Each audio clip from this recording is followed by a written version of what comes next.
मुझे अपनी कौम का शुक्रिया अदा करना चाहता हूं कि पाकिस्तान की तारीख का सबसे ज्यादा टैक्स उन्होंने हमारी हुकूमत को दिया, रिकॉर्ड टैक्स कलेक्शन की, और उसकी वजह से हमें तौफीक मिली कि हम अपनी आवाम के ऊपर बोझ कम करें।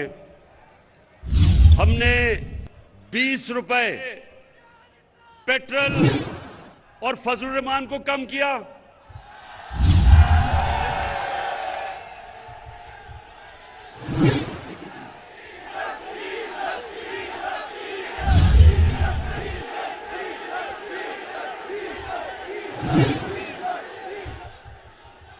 डीजल सस्ता किया, 5 रुपए यूनिट बिजली सस्ती की, जब दुनिया में दोनों की कीमतें ऊपर जा रही हैं।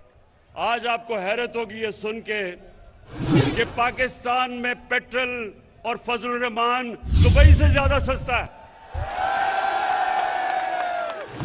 दुबई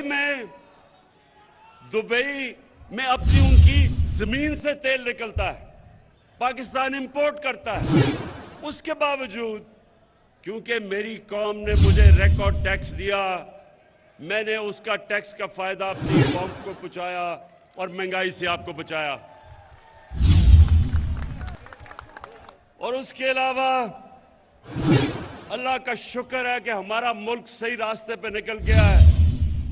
जब तक एक मुल्क की एक्सपोर्ट्स नहीं बढ़ती, मुल्क की दौलत में इजाफा नहीं होता, तो पाकिस्तान की तारीख में सबसे ज्यादा एक्सपोर्ट्स, सबसे ज्यादा टैक्स कलेक्शन, सबसे ज्यादा रेमिटेंसेस और 4 फसलों की सबसे ज्यादा पैदावार हमारे दौर में पिछले साल हुआ।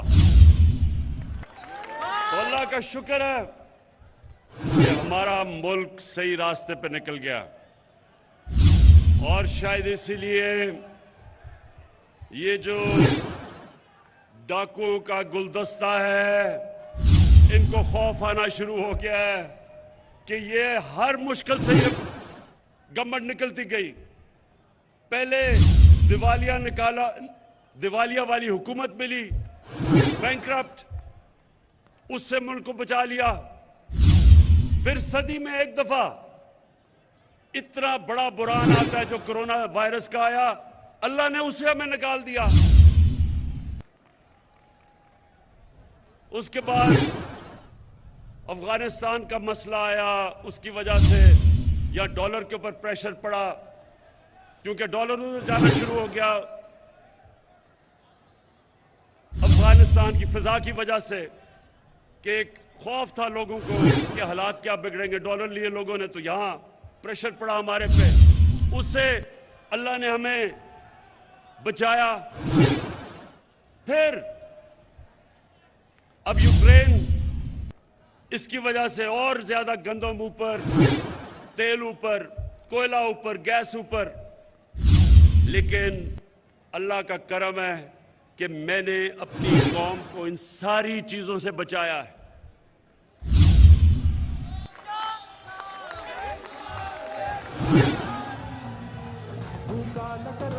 तो अब आज जो मैं आपके सामने बात करना चाहता हूं, मेरे बाशऊर कारकुनों, अब जरा आराम से सुने। इन्होंने अदम एतमाद की तहरीक चलाई। अदम एतमाद का इन्होंने असेंबली के अंदर हमारे खिलाफ दर्ज कर दिया। मैं आज अपनी टीम को बता रहा था कि इन्होंने वो काम किया है जो मैं अल्लाह से दुआ मांग रहा था कि ये करें। असल में सुने देखिए, एक कहावत है कि जब गीदड़ की मौत आती है तो वो शहर की तरफ भागता है। तो ये चोरों के टोले की जो इंशाअल्लाह, मैं ऊपर वाले के ऊपर एतमाद है, इनकी जो सियासी मौत आई है, इन्होंने अदम एतमाद कर दिया है।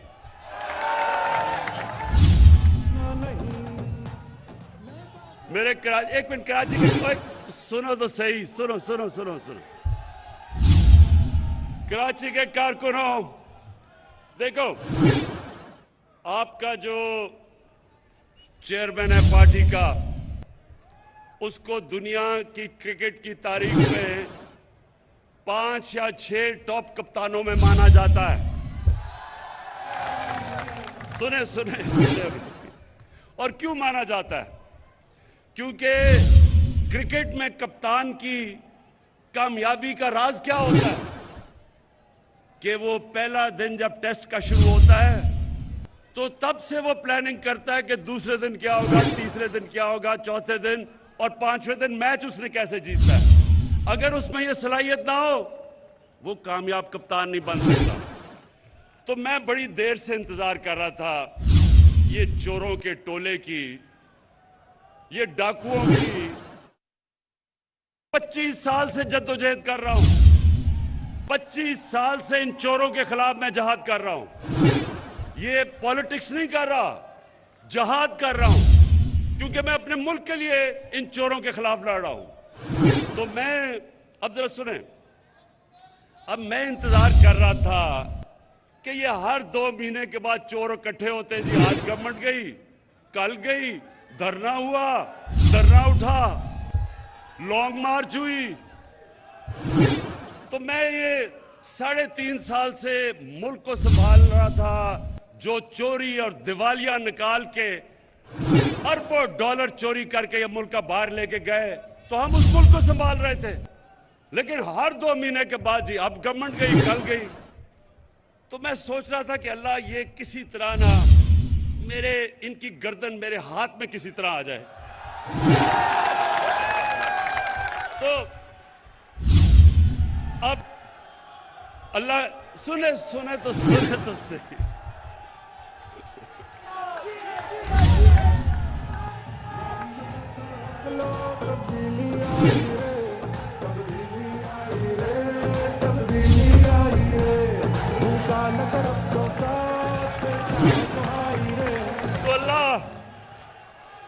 अल्लाह, सुने सुने सुने, अल्लाह मेहरबान है, रहमान और रहीम है। एक इंसान जो अल्लाह से मांगता है अपनी कौम के लिए, उसकी ज्यादा दुआएं सुनता है। तो ऊपर वाले ने मेरी दुआ सुनी ली और मैं दुआ ही कर रहा था कि किसी ना किसी तरह ये अदम एतमाद की वो दर्ज कर दे। अब क्या होगा, अब जरा सुने, मैं आपके सामने रख रहा हूं। ये उधर आ गए हैं, ये उधर फंस गए हैं। जिधर ये सिर्फ उधर फंसे नहीं है ट्रैप में, ये उधर नहीं फंसे कि सिर्फ ये इनकी अदम एतमाद की तहरीक फेल होगी, ये इधर नहीं फंसे। कप्तान ने आगे की तैयारी की हुई है। अदम एतमाद की तहरीक जब इंशाल्लाह जब हम जीतेंगे, उधर मैं रुकूंगा नहीं, मैं इनके पीछे जाऊंगा, मैं इनको छोड़ूंगा नहीं। जो अब तक मेरे हाथ बंधे हुए थे, फंसे हुए थे, कभी ये मसला, कभी दुनिया का, जिस तरह मैंने बताया कोरोना आ गई तो लॉकडाउन हो, मेरे अब हाथ, वो जो जंजीर बली हुई थी ना, वो अब खुल जाएगी। और मैंने, सुने जरा सुने, पहला मेरा टारगेट होगा जिसके ऊपर बड़ी देर से, जो मेरी बंदूक की नशिस्त पे बड़ी देर से उसके ऊपर आया हुआ, वो है आसिफ अली जरदारी।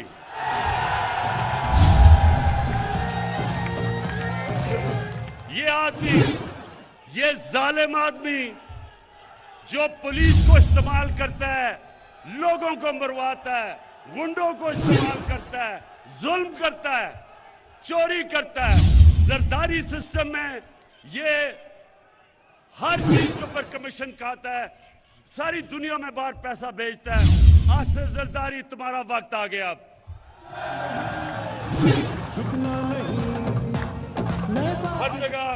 हर जगह ये पीछे फिरता है पैसे के टोकरे लेके, 20-20 करोड़ की इसने रकम हमारे लोगों को खरीदने के लिए रखी हुई है। मुझे एक आदमी ने, मेरे मेहमान ने कल आके बताया जी मुझे उन्होंने 20 करोड़ रुपया ऑफर किया। मैंने कहा ले लेता, पकड़ लो पैसे, हराम का पैसा पकड़ लो और उसके बाद कोई पनाहगाह खोल देना, कोई लंगर खोल देना, कोई यतीम खाना खोल देना, स्वाब मिलेगा तुम्हें। लेकिन जरदारी, ये जो तुम, जब तुम्हें नैब बुलाती है तो कमर में दर्द हो जाती है। दूसरी तरफ आपने देखा होगा मकसूद चपरासी वाला। कौन है वो मकसूद चपरासी वाला? मकसूद चपरासी वाला शोबाज, जूते पॉलिश करने वाला, बूट पॉलिश करने वाला, वो इसके साथ मिल गया है क्योंकि उसको पता चल गया है कि वक्त आ गया है। अब वो जो खींचता गया है जी, मेरी हर रोज जब केस हो, मुझे कभी कोरोना हो जाता है, कभी उसका वकील नहीं आता, कभी कमर में दर्द हो जाती है।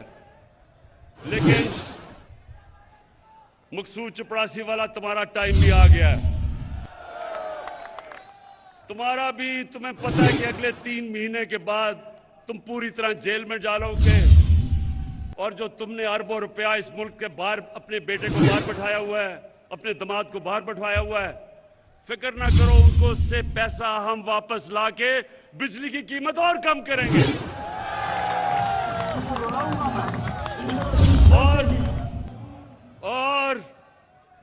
और फिर इनके साथ मिल गया है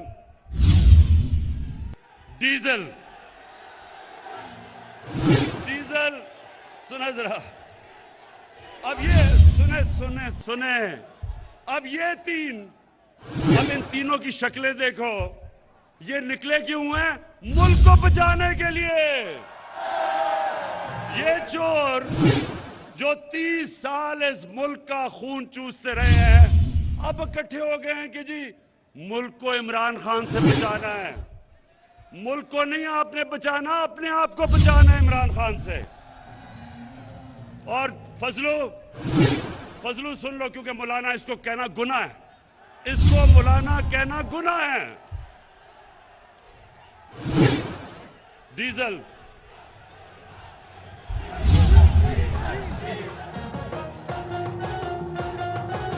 देखिए, इज्जत जिल्लत ऊपर वाला देता है। अब देखें, एक दीनी आदमी, जो कभी भी दीनी आदमी को तो अल्लाह की वो बातें करता है, अल्लाह को तो उसको इज्जत देनी चाहिए। इसका नाम लो तो लोग डीजल की आवाजें लगा देते हैं, शर्म की बात है। तो फजलू, मिस्टर डीजल, तुम भी तैयार हो जाओ। इसने कहा, जब इसको नैब ने बुलाया, इसके पास अरबों रुपए के असासे हैं, पता नहीं किधर से आए, क्योंकि काम तो ये कोई करता ही नहीं है। तो जब नैब ने इसको बुलाया तो कहता मैं 2000 लोग लेके चला जाऊंगा। नैब को डरा दिया इसने। फजलू, तैयार हो जाओ, ये जब फेल होगी, ये जब आपकी फेल होगी और इंशाल्लाह होगी, तो उसके बाद अगर 2000 लोग तुम नैब के बाहर लेके आओगे, 1 लाख लोग मैं लेके आऊंगा।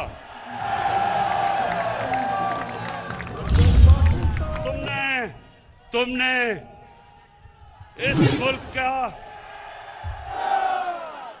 दीन का काफी हमारे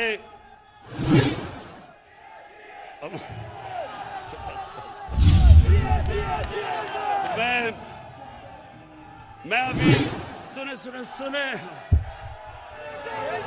इंशाअल्लाह अभी मैं जुमे को दीर जा रहा हूं।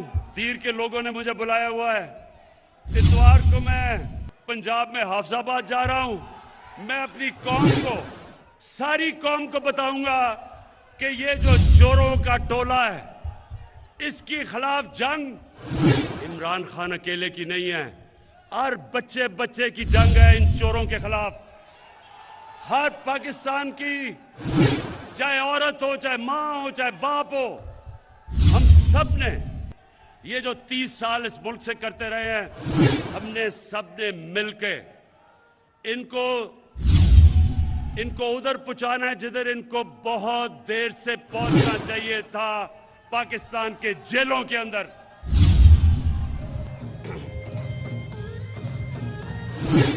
और आसिफ जरदारी, खुदा का वास्ता है, ये अपने बेटे को खुदा के वास्ते उर्दू तो सिखा दो। 15 साल हो गए हैं, बारिश आता है 15 साल के बाद, चीनी उगता है, खुदा का वास्ता है। मैंने अंग्रेजों को 2 साल में उर्दू सीखते देखा, 15 साल हो गए हैं, कभी इसे यही नहीं पता कि लड़की आता है या आती है, इसे ये भी नहीं पता अभी तक। और ये टोला, ये चोरों का टोला मुल्क को बचाने के लिए निकला है।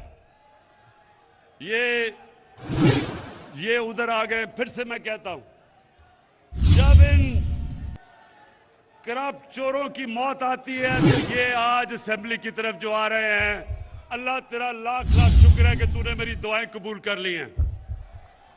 और इंशाअल्लाह मेरे पाकिस्तानियों, मेरे कराची के लोगों, इंशाअल्लाह ये मुल्क एक बड़े अजीम ख्वाब का नाम है। इस मुल्क बनने के ऊपर जो नारा लगा था वो ये था कि पाकिस्तान का मतलब क्या, ला इलाहा इल्लल्लाह, अल्लाह के सिवा हम कभी किसी के सामने नहीं झुकते। और ये डाकू जिन्होंने पैसे चोरी करके बाहर रखे हुए हैं, ये हर बाहर से ताकतों के सामने ये झुकते रहे। इस मुल्क के ऊपर 400 ड्रोन अटैक्स हुए 10 सालों में, जब ये जरदारी और नवाज शरीफ इख्तियार में थे। एक दफा ये नहीं बोले। कौन बोला था? तहरीक इंसाफ निकली थी। हमने यहां धरने किए थे ड्रोन्स के खिलाफ, क्योंकि ये वो लोग हैं जो जिन खुदाओं की पूजा उनकी करते हैं जिधर इनका पैसा पड़ा है। चोरी का पैसा इनका उन मुल्कों में पड़ा हुआ है, ये कभी उनके सामने अपने मुल्क की मफादात के लिए खड़े नहीं होंगे। मैं हमेशा समझता हूं कि पाकिस्तान को सबसे दोस्ती करनी चाहिए। किसी मुल्क के मैं खिलाफ नहीं हूं, लेकिन मैं किसी मुल्क को ये इजाजत नहीं दूंगा कि मेरी कौम के मफादात के खिलाफ वो कोई कार्रवाई करे।